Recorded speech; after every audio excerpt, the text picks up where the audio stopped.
The rain came down in sheets that November night, turning the small town of Harlow Creek into a blur of neon and darkness. Inside Murphy's diner, 8-year-old Danny Castellano pressed his face against the window, watching water cascade down the glass. His mother, Maria, worked the late shift, her tired smile fading each time the door chimed and rowdy customers stumbled in from the bar next door. Danny didn't know that in exactly 47 minutes, his life would shatter. He didn't know that a lie told by powerful men would paint him as a monster's accomplice.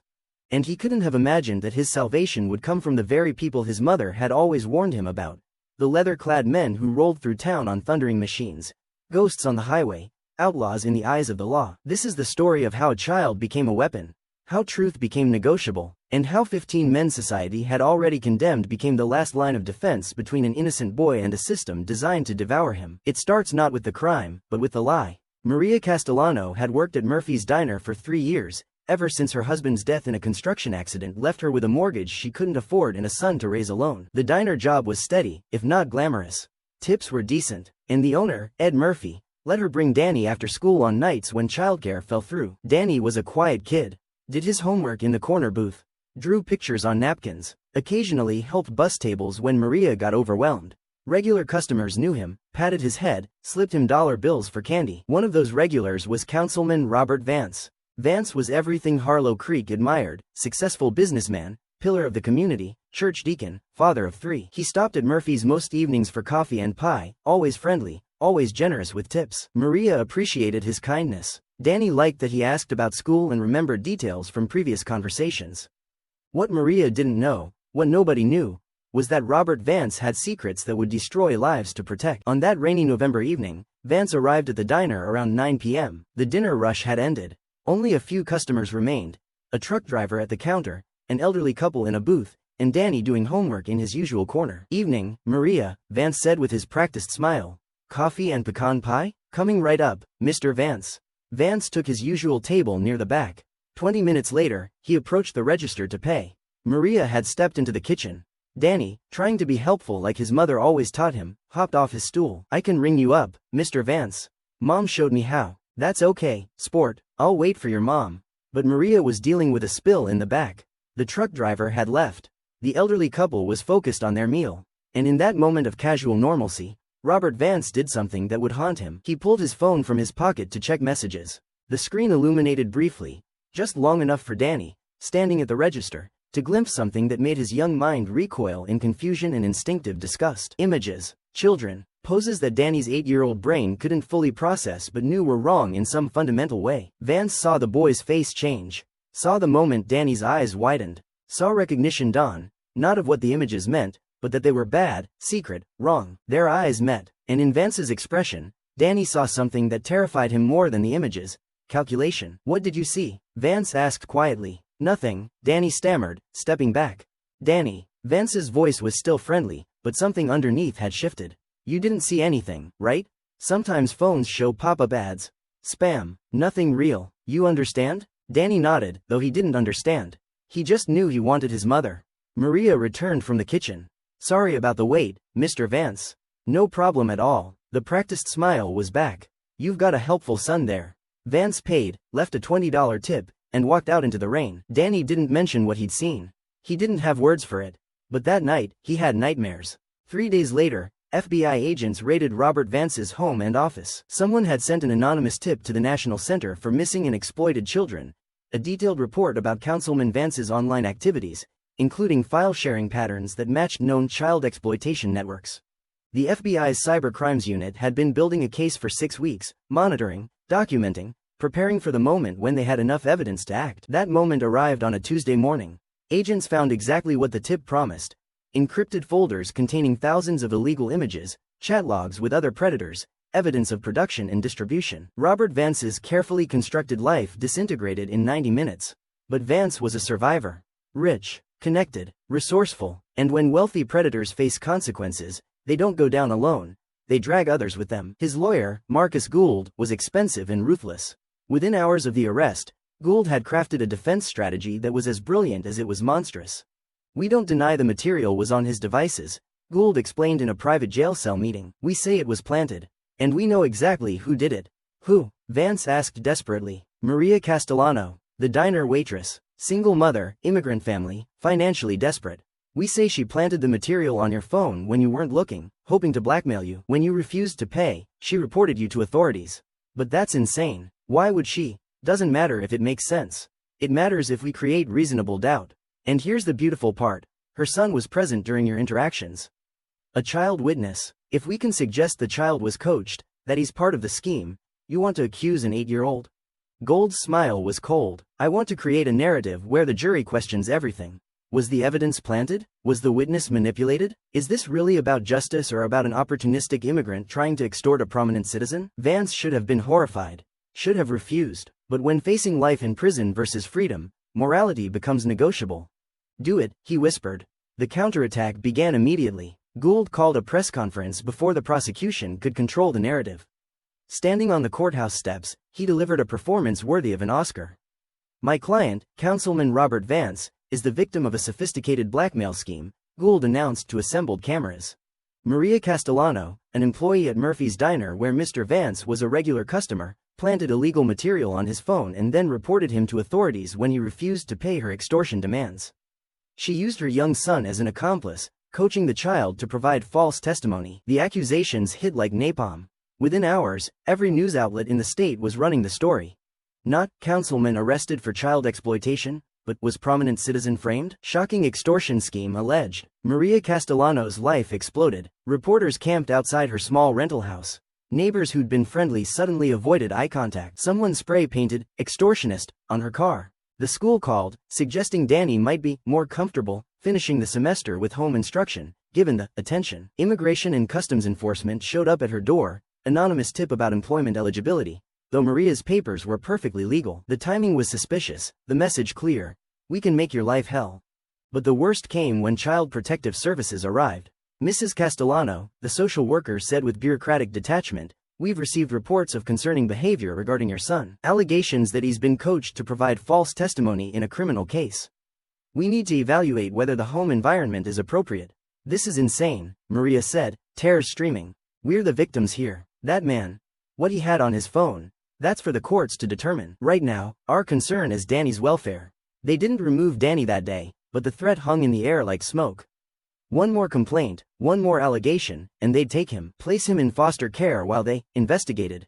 Maria was trapped. Fight back too hard, lose her son. Stay silent, let Vance's lies stand unchallenged. Danny watched his mother crumble, watched neighbors turn away, watched his world collapse because he'd glimpsed something he wasn't supposed to see. At 8 years old, he learned a terrible lesson. Sometimes telling the truth just makes everything worse. The Iron Wraiths Motorcycle Club had been part of Harlow Creek for 23 years, though part of was generous. They existed on the margins, a clubhouse on the industrial edge of town, members who worked blue-collar jobs, rode on weekends, and kept to themselves. Their president, James Priest McKenna, was 54 years old, a former army chaplain who'd found solace in brotherhood after his faith had been shattered in Iraq. The club wasn't criminal, no drugs, no guns for hire, no organized crime. Just men who'd been broken by life and rebuilt themselves through loyalty to each other. Priest read about the Vance case in the local paper. Read the allegations against Maria Castellano. Read between the lines and saw something newspapers wouldn't print. A powerful man using his resources to destroy a vulnerable family. He might have let it pass, wasn't his business, wasn't his fight. But then he stopped at Murphy's Diner for breakfast. Maria was working, her movements mechanical, her eyes hollow. She took his order without really seeing him. When she brought his food, her hands shook so badly that coffee slopped onto the table. "Sorry," she whispered, grabbing napkins. "It's okay," Priest said gently. "You all right?" Maria's composure cracked. No, I'm not all right. But I have to be, because if I'm not, they'll take my son." She walked away before Priest could respond. But he noticed something else. Danny, sitting in the corner booth, drawing on napkins. The boy looked small, frightened, like he was trying to disappear into the vinyl upholstery. Priest approached. "Mind if I sit?" Danny looked up, wary. He'd been taught to be careful around strangers, especially now. But something in Priest's eyes, a kindness that didn't demand anything, made him nod. "I'm Priest. What's your name?" "Danny." "What are you drawing?" Danny showed him a picture of a superhero fighting a monster. The superhero was small, the monster was huge, wearing a suit and tie. "That's pretty good," Priest said. "Who's winning?" Danny's voice was barely audible. "Nobody. The monster's too big. The superhero can't beat him alone." Priest studied the drawing, studied the boy. Saw the weight this child was carrying. What if the superhero had help? Priest asked. What if other heroes showed up? There aren't any other heroes, Danny said, defeat in his young voice. Just the monster and his friends. Priest made a decision in that moment. Called it instinct, called it duty, called it whatever justified what he was about to do. But he decided that this kid, this scared 8-year-old drawing desperate pictures, wasn't going to face monsters alone. Can I tell you a secret? Priest leaned in conspiratorially. Sometimes the best heroes are the ones nobody expects. The ones people think are villains. Because real heroes don't care what others think, they just do what's right. Danny looked at him with something that might have been hope. That night, Priest called a church meeting.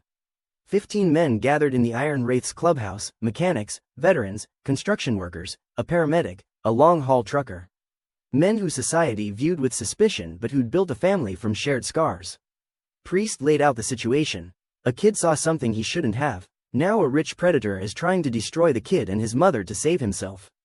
Police are useless. They're building their case, but it'll take months, and this family doesn't have months.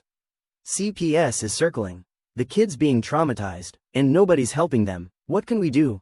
Asked Marcus, Tiny, Rodriguez, the club's sergeant-at-arms, who was 6'5" and 300 pounds of muscle. What we do best, Priest replied. Investigate without the restrictions police have. Find evidence they can't touch. Build a case that's so airtight that Vance and his lawyer can spin it. How? Asked Sarah Chen, one of 2 female members, a former military intelligence analyst. By being ghosts. We follow Vance, document his movements, find his associates, dig into his digital life, and we do it invisibly. If he knows we're investigating, he'll destroy evidence and disappear. That's technically stalking, pointed out Leo, Books, Washington, the club's resident intellectual with a law degree he'd never used. Yep, Priest agreed. Which is why if anyone gets caught, the club denies involvement. This is volunteer work, off the books. You're in or you're out, no judgment either way. Every hand went up. They divided into teams. Sarah handled digital forensics, legally gray area searches of public records, social media, any electronic footprint Vance had left. Tiny and 2 others conducted physical surveillance, following Vance to meetings, documenting his routine, noting associates. Books researched case law, looking for precedents where framing defenses had been dismantled. And Priest coordinated, pulling threads together, looking for the one piece of evidence that would crack Vance's story open. What they found was disturbing. Vance wasn't working alone. His phone records, obtained through a contact Sarah had in telecommunications, showed frequent communication with 4 other men: Thomas Brennan, a high school photography teacher; David Sutter, who ran a youth mentorship program; Kevin Pace, a pediatrician; and Detective Raymond Mills from the Harlow Creek Police Department. The pattern was obvious once you knew to look for it. Men in positions of trust with access to children, communicating in encrypted apps, meeting regularly at locations they thought were private. Sarah pulled their digital footprints. Found forum posts using anonymous handles that bragged about access and acquisitions. Found photo metadata that connected images in Vance's collection to locations associated with the other men. This isn't just Vance, Sarah reported at the next church meeting. It's a network, and one of them is a cop, which explains why the investigation has been moving so slowly. Detective Mills was sabotaging from the inside, losing evidence, delaying forensic analysis, feeding information to Vance's lawyer. We need to go to the FBI, Book said.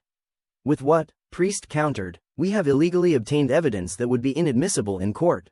We'd accomplish nothing except maybe getting arrested ourselves. Then what's the plan? Priest was quiet for a moment. We make them expose themselves.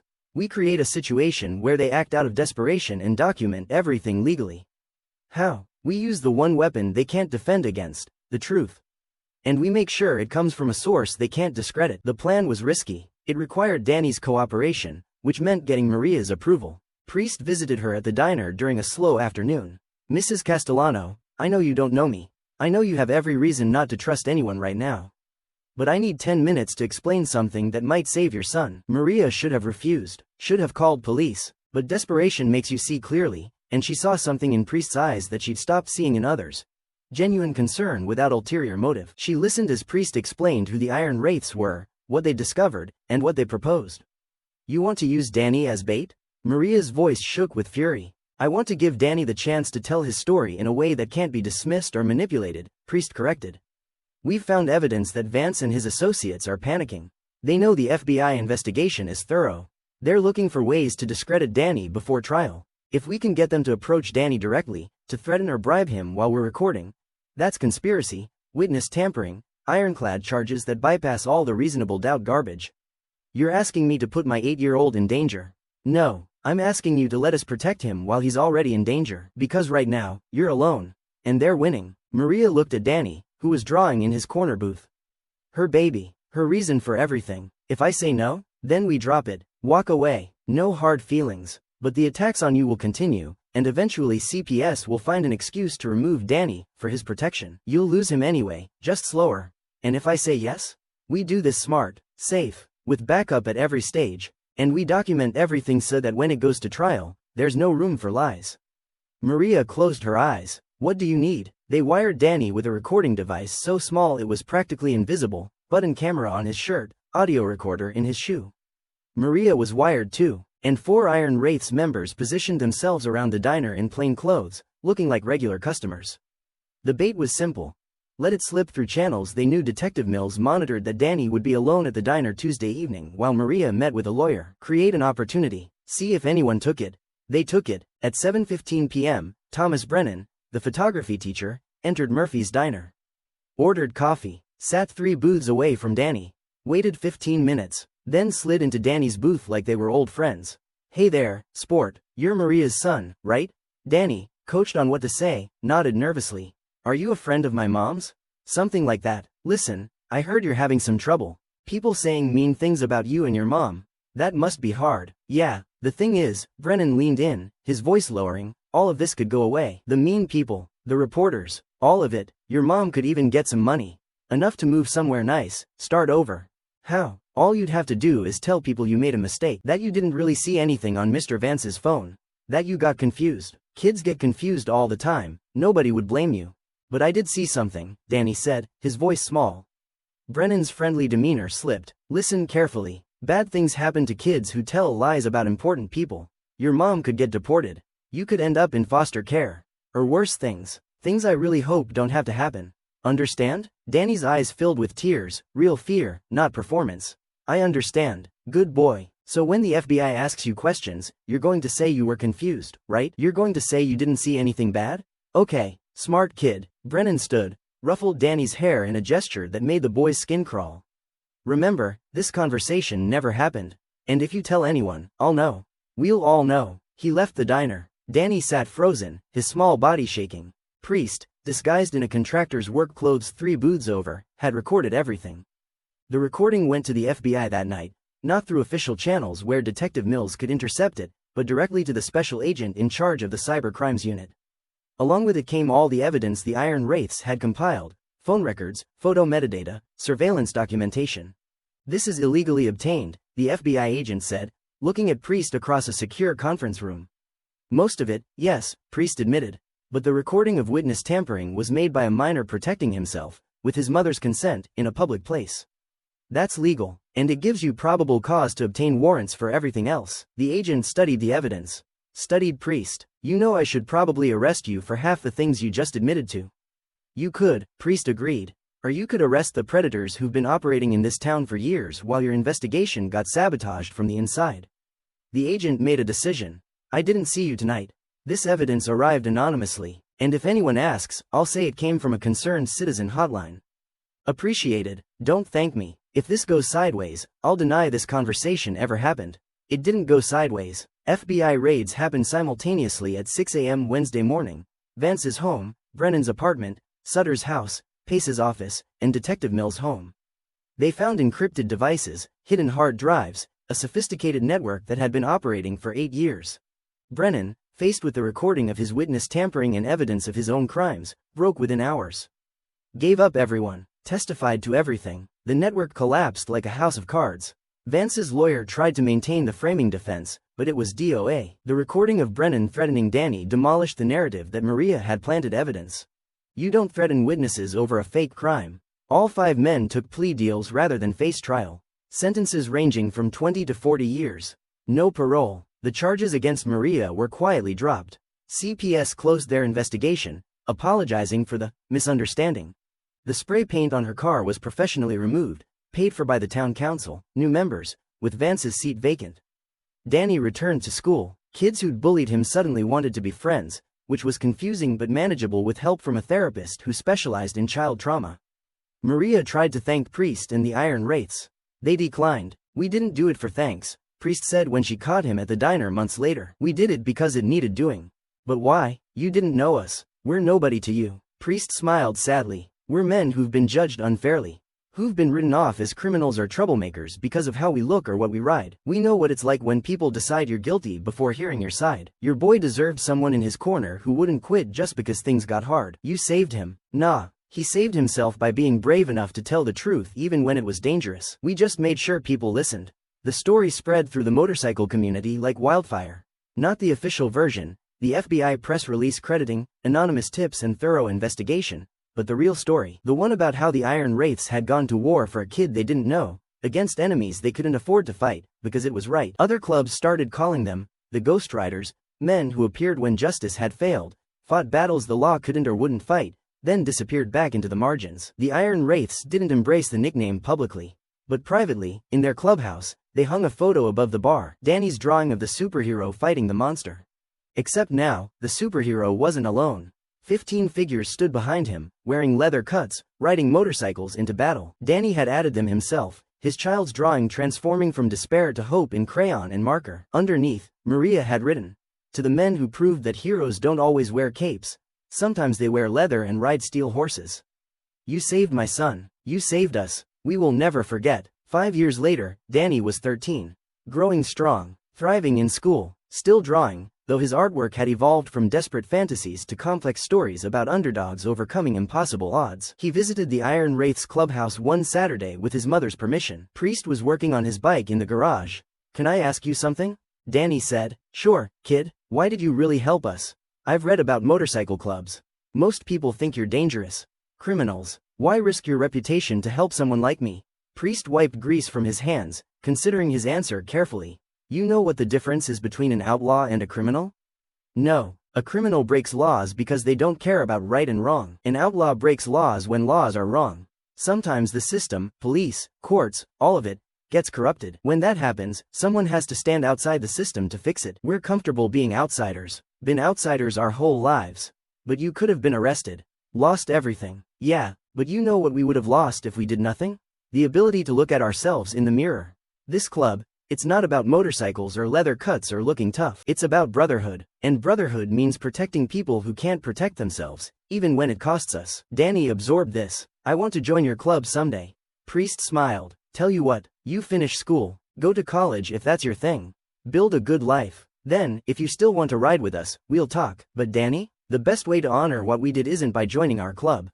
It's by being the kind of person who stands up when others stay silent, who protects the weak, who refuses to let powerful people crush vulnerable people. That spirit. That's what makes someone a Ghost Rider. The motorcycle's just transportation." Danny nodded, understanding in a way that would shape the rest of his life. The Iron Wraiths continued their work quietly. Not every case made headlines. Most were smaller, helping a single mother whose ex-husband was violating a restraining order, escorting a domestic violence victim to a shelter, providing security for a whistleblower whose testimony put dirty cops in prison. They became something unique in the motorcycle world. A club that actively recruited based not on toughness or criminal connections, but on character. Veterans who'd seen too much injustice. Social workers burned out by failing systems.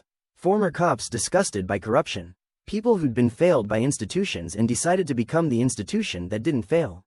Ghost Riders became a movement. Other clubs across the country adopted the philosophy.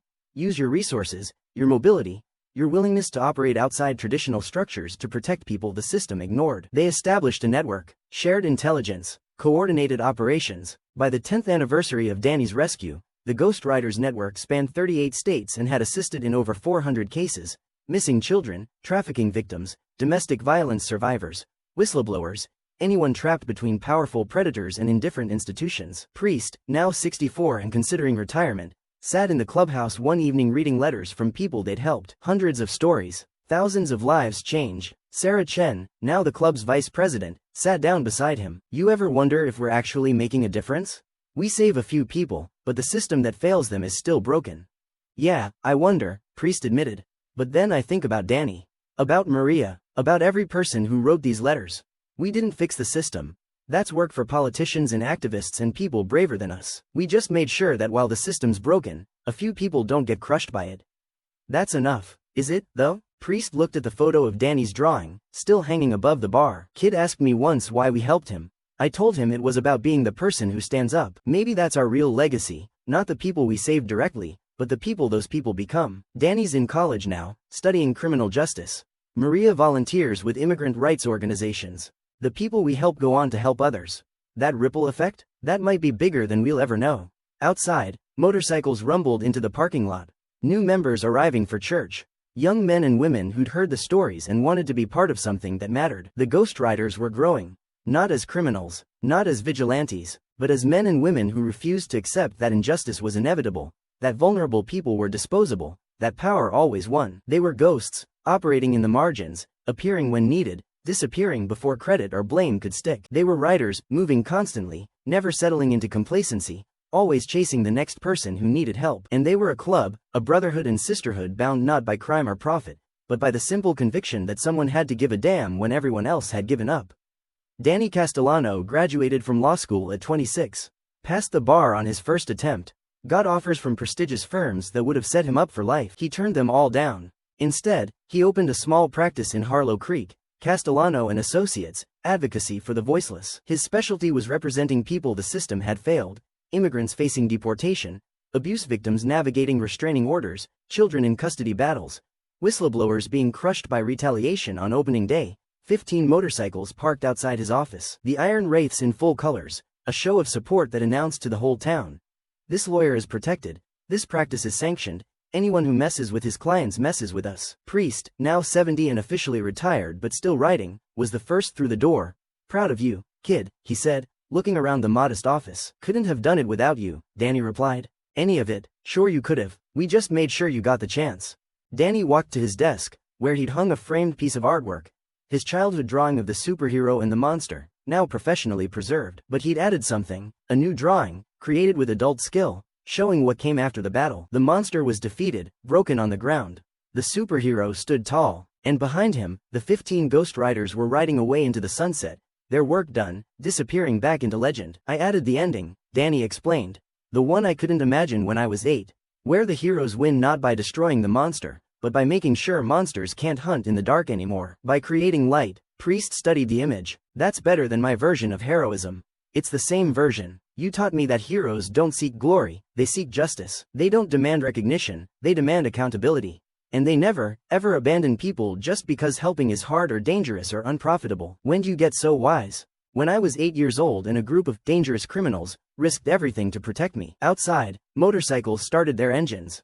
Time to ride. Always another case, another person who needed help, another battle against systems that ground up the vulnerable and spit them out. Priest put on his helmet. You need anything, evidence gathered, witness protected, bad guy followed, you call. I know, you're my investigative team. Damn right. Only now we're legit. Sort of. They both laughed. Priest mounted his bike, the Iron Wraiths falling into formation behind him. As they rode out, Danny stood in his office doorway, watching them disappear down Main Street. Ghosts on the highway. Outlaws with honor. The men who'd saved him and, in doing so, had shown him what justice actually looked like when it wasn't filtered through bureaucracy and corruption. He turned back to his office. 3 clients were already waiting, a single mother, an immigrant family, a whistleblower. All of them vulnerable, all of them desperate, all of them about to learn that they weren't alone.